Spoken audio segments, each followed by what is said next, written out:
32 ವಿದ್ಯಾರ್ಥಿಗಳಿಗೆ ಸರ್ಕಾರಿ ಶಾಲೆಯಿಂದ ಫ್ಲೈಟ್ ಟೂರ್. ಸರ್ಕಾರಿ ಶಾಲೆಗೆ ಫ್ಲೈಟ್ ಪ್ರವಾಸ ಕಂಡು ಖಾಸಗಿ ಶಾಲೆ ನಿಬ್ಬೆರಗು. 5, 6, 7ನೇ ತರಗತಿಯ 32 ಮಕ್ಕಳಿಗೆ ಫ್ಲೈಟ್ ಪ್ರವಾಸಕ್ಕೆ ಭಾಗ್ಯ ಸಿಕ್ಕಿರೋದು. ಶಿವಮೊಗ್ಗದಿಂದ ಬೆಂಗಳೂರಿಗೆ ಪ್ರವಾಸಕ್ಕೆ ಅಂತ ಹೋಗಿರೋದು ಮಕ್ಕಳು. ಮುತ್ತಿಗೆಪುರದ ಸರ್ಕಾರ ಶಾಲೆಗ ಮಕ್ಕಳಿಗೆ ವಿಮಾನಯಾನ ಸೌಲಭ್ಯ ಒದಗಿಸಲಾಗಿದೆ. ಇದು ಮೂಡಿಗೆರೆ ತಾಲೂಕಿನ ಮುತ್ತಿಗೆಪುರದ ಸರ್ಕಾರಿ ಶಾಲೆ. ಶಿವಮೊಗ್ಗದಿಂದ ಫ್ಲೈಟ್ನಲ್ಲಿ ಹೋಗಿ ಬಸ್ನಲ್ಲಿ ವಿದ್ಯಾರ್ಥಿಗಳು ರಿಟರ್ನ್ ಆಗಿದ್ದಾರೆ. ಫ್ಲೈಟ್ನಲ್ಲಿ ಹೋಗೋದಕ್ಕೆ ಖುಷಿ ಪಟ್ಟಿರೋದು ವಿದ್ಯಾರ್ಥಿಗಳು. ಸಿಕ್ಕಾಪಟ್ಟೆ ಎಂಜಾಯ್ ಮಾಡಿದ್ದಾರೆ. ಅಂದರೆ ಹೇಗಿರುತ್ತೆ ಒಂದು ಜರ್ನಿ ಅಂತ ನೋಡಬೇಕಂತ ಆಸೆ ಇರುತ್ತೆ ಅಲ್ಲ, ಸೊ ಆ ಕಾರಣಕ್ಕಾಗಿ. ಯಾಕೆ ಖಾಸಗಿ ಶಾಲೆಯವ್ರು ನಿಬ್ಬೆರಗಾಗಿದ್ದಾರೆ ಅಂತಂದರೆ ಫೀಸ್ ಬಿಟ್ಟು ಇನ್ನೇನು ಇಲ್ವಲ್ಲ. ಇಲ್ಲಿ ಮಾತಿದ್ರೆ ಫೀಸ್ ಕಟ್ಟಿ ಅಷ್ಟೇ. ನೋಡಿ, ಸರ್ಕಾರಿ ಶಾಲೆಯಲ್ಲಿ ಎಷ್ಟು ಚಂದ ವ್ಯವಸ್ಥೆ ಮಾಡಿಕೊಟ್ಟಿದ್ದಾರೆ ಮಕ್ಕಳಿಗೆ ಅಂತ. ಅವರಿಗೆಲ್ಲ ಭಾಳ ಖುಷಿ, ಮಕ್ಕಳಿಗೆ, ಪೋಷಕರಿಗೆ, ಎಲ್ರಿಗೂ.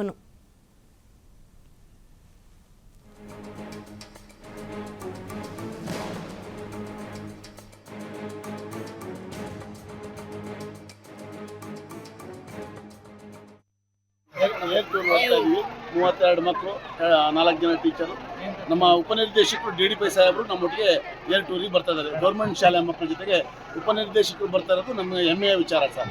ನಮ್ಮ ಶಾಲೆ ಖಂಡಿತವಾಗಿಯೂ ಸರ್. ಈಗ ಇದೊಂದು ಸರ್ಕಾರಿ ಶಾಲೆ ಅಂದರೆ ನಿಮ್ಗೆ ಗೊತ್ತಿದೆ, ಅಲ್ಲಿ ಇರುವಂತಹ ಮಕ್ಕಳು ಸಾಮಾನ್ಯವಾಗಿ ಆರ್ಥಿಕವಾಗಿ ಹಿಂದುಳಿದಂತಹ ಮಕ್ಕಳೇ ಶಾಲೆಗೆ ಬರ್ತಾ ಇರುವಂಥದ್ದು. ಅಂಥದ್ರಲ್ಲೂ ನಾವು ನಮ್ಮ ಸರ್ಕಾರಿ ಶಾಲೆಯಲ್ಲಿ ಈ ರೀತಿಯ ಒಂದು ವ್ಯವಸ್ಥೆ ಮಾಡ್ಕೊಂಡಿದ್ದೀವಿ ಅಂದರೆ ಅದು ನಮಗೆ ದಾನಿಗಳು ಹಾಗೆ ನಮ್ಮ ಪೋಷಕರು ತುಂಬ ಸಹಕಾರವನ್ನು ಕೊಡ್ತಾ ಇದ್ದಾರೆ.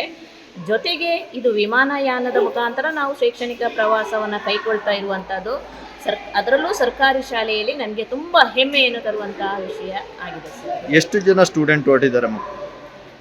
32 ಜನ ಸ್ಟೂಡೆಂಟ್ಸ್ಗಳು ಹೊರಟಿದ್ದಾರೆ. ಇದಕ್ಕೆ ಸಹಕಾರವನ್ನು ನಮ್ಮ ಶಿಕ್ಷಕರು, ಶಾಲಾ ಅಭಿವೃದ್ಧಿ ಸಮಿತಿ, ಹಾಗೆ ದಾನಿಗಳು, ಪೋಷಕರು